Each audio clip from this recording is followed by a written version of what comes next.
À l'occasion de Eid al-Mawlid al-Nabawi, Sa Majesté le roi Mohammed VI Amir al-Mouminin célèbre une veillée religieuse et adresse des messages de vœux et de félicitations aux chefs d'État des pays islamiques.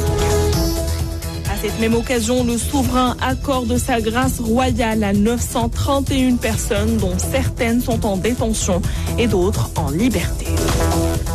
À la une également, renforcement des mesures préventives au niveau de la préfecture de Fès à l'occasion des vacances de Eid al-Mawlid. Pendant ce temps, 3985 infections au Covid-19 s'ajoutent au compteur, 2885 infections et 61 décès ont aussi été enregistrés.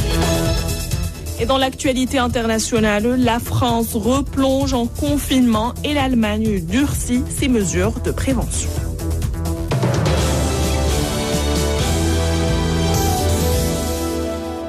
Bonjour et bienvenue à toutes et à tous. Le Maroc, à l'instar du monde musulman, commémore aujourd'hui Eid al-Mawlid al-Nabawi. À cette occasion, Sa Majesté le roi Mohammed VI Amir al-Mouminin a célébré hier, après la prière d'Al-Maghrib, une veillée religieuse. Le souverain était accompagné de son Altesse royale le prince héritier Moulay Hassan et de son Altesse royale le prince Moulay Rachid. Toujours à l'occasion de Eid al-Mawlid al-Nabawi, Amir al-Mouminin a adressé des messages de vœux et de félicitations aux chefs d'État des pays islamiques qui, à leur tour, n'ont pas manqué d'adresser des courriers officiels au souverain pour l'occasion. Fidèle à sa tradition, Sa Majesté le roi Mohammed VI a bien voulu accorder sa grâce à 931 personnes, dont certaines sont en détention et d'autres en liberté. Cette année, la fête du Mawlid al-Nabawi aura certainement un goût différent. Crise sanitaire oblige, le tour de vis s'est resserré au niveau de la préfecture de Fès. C'est dans le but de préserver les acquis engrangés dans la préfecture, précisent les autorités locales. Il a ainsi été décidé de renforcer à partir de ce jeudi les mesures de contrôle au niveau des barrages sécuritaires. Pour entrer ou sortir de Fès, il faudra absolument disposer d'une autorisation exceptionnelle délivrée par les autorités locales. Ces mesures resteront en vigueur jusqu'au lundi 2 novembre à 8h du matin.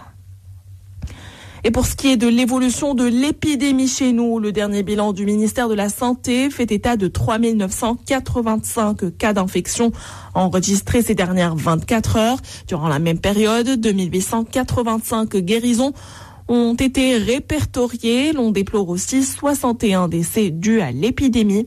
La région de Casablanca-Stade est toujours en sinistre position de tête, tant en nombre d'infections que de morts. À la une également, le Maroc qui veut faire du Gabon une plateforme régionale appropriée pour le renforcement du positionnement des entreprises marocaines dans le sous-continent. C'est là l'ambition formulée par le ministre des Affaires étrangères Nasser Bourita dans ses entretiens avec son homologue gabonais Paco Moublé Boubeya. Le haut responsable qui avait d'ailleurs réaffirmé dans un point de presse conjoint le soutien constant de son pays, le Gabon, à la marocanité du Sahara, ainsi qu'au processus politique mené sous l'égide exclusive de l'ONU. Les propos du ministre gabonais des Affaires étrangères, Pacom Moublé Boubeya.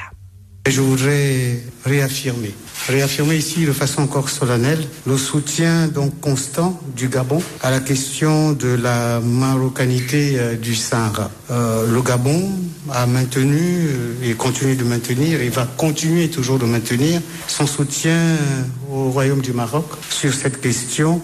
Et nous l'avons encore fait récemment lors de l'examen du point relatif inscrit au débat général de la 4e commission des Nations Unies. J'aimerais dire que sur cette question, le Gabon reste aux côtés du Maroc et rien ne pourrait en être autrement. Et d'ailleurs, pour preuve, dans la déclaration qui a été lue par notre représentant permanent aux Nations Unies, nous avons réaffirmé également notre soutien au processus politique en cours qui est mené sous l'égide donc exclusive du secrétaire général des Nations Unies et nous exhortons donc le secrétaire général à nommer un autre envoyé spécial pour rester dans cette même veine.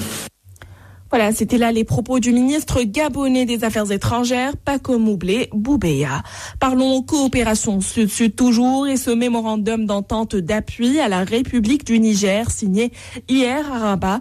Objectif, le renforcement de l'action climatique dans la région du Sahel. Plus concrètement, au titre de ce mémorandum d'entente, le Maroc appuiera la commission climat de la région du Sahel à mettre en place un mécanisme financier. Plus de précisions avec la directrice du Centre de compétences changement climatique 4C Maroc, Raja Chafil. La signature de la convention de partenariat entre la Commission climat du Sahel et le Centre 4C Maroc vient après un long processus de travail. On a travaillé ensemble depuis plus de 2 ans pour aider les pays du Sahel justement à finaliser leur plan d'investissement climat du Sahel qui comporte des centaines de projets dans tous les domaines, dans le domaine de l'eau, de l'agriculture, des énergies renouvelables, etc. Et donc aujourd'hui, l'intérêt de la signature de ce mémorandum d'entente vient du fait que ces mémorandums visent comme priorité le lancement d'une étude pour la mise en place du mécanisme financier du Sahel pour le financement des projets climat. Et donc cette étude sera financée entièrement par le gouvernement marocain et sur le plan technique, c'est le 4C Maroc qui va lancer cette étude et donc qui va la suivre sur le plan technique et scientifique pour aider les pays à tracer les contours d'un mécanisme financier dédié aux activités de lutte contre les changements climatiques dans les pays du Sahel. On écoutait à l'instant Raja Chafil, directrice du Centre de compétences changement climatique 4C Maroc. Dans l'actualité internationale, la France va de nouveau basculer dans le confinement. Dans une allocution depuis l'Élysée, Emmanuel Macron a annoncé hier que la mesure entrerait en vigueur sur tout le territoire à compter de demain, vendredi. Ce deuxième confinement doit s'appliquer à minima jusqu'au 1er décembre. Les crèches, écoles et lycées resteront ouverts avec des protocoles sanitaires renforcés. Les facultés et établissements d'enseignement supérieur assureront à l'inverse des cours en ligne. L'activité continuera avec plus d'intensité, a affirmé le président français, ce qui veut dire que les guichets des services publics resteront ouverts, les usines, les exploitations agricoles, les bâtiments et travaux publics continueront de fonctionner. Mais partout où il est possible, le télétravail sera à nouveau généralisé. Les commerces qui ont été définis au printemps comme non essentiels, les établissements recevant du public, notamment les bars et restaurants, seront fermés. Les salariés et les employeurs qui ne peuvent pas travailler continueront à bénéficier du chômage partiel. Une attestation sera de nouveau nécessaire pour aller travailler, se rendre à un rendez-vous médical, porter assistance à un proche, faire des courses ou prendre l'air à proximité de son domicile. Plus de précisions sur ce deuxième reconfinement de la France vont être apportées ce jeudi par le Premier ministre français Jean Castex. Et ce n'est pas que la France qui replonge en confinement. L'Allemagne a aussi annoncé le reconfinement partiel de la population du 2 au 30 novembre dans une tentative de freiner l'avancée du Covid-19 dans le pays. À partir du lundi prochain, les restaurants, les institutions culturelles et les espaces de loisirs seront fermés en Allemagne.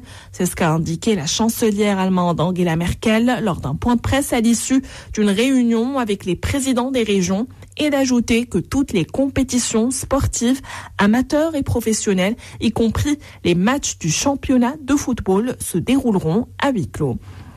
Partout en Europe, la situation liée au coronavirus est très grave. La présidente de la Commission européenne, Ursula von der Leyen, a fait état d'une forte propagation du virus dans l'ensemble du vieux continent. Plus le nombre de personnes infectées est élevé, plus le nombre d'hospitalisations est élevé, a ajouté la présidente de l'exécutif européen, qui dit s'attendre à une poursuite de la hausse rapide de ces chiffres au cours des 2 à 3 prochaines semaines. Von der Leyen a par ailleurs annoncé la tenue aujourd'hui d'une réunion virtuelle des chefs d'État et de gouvernement de l'Union européenne qui se pencheront sur les moyens pour améliorer la coordination face à la flambée du virus. Voilà, c'est avec cette information qu'on arrive à la fin de ce journal. Je vous rappelle ces principales informations.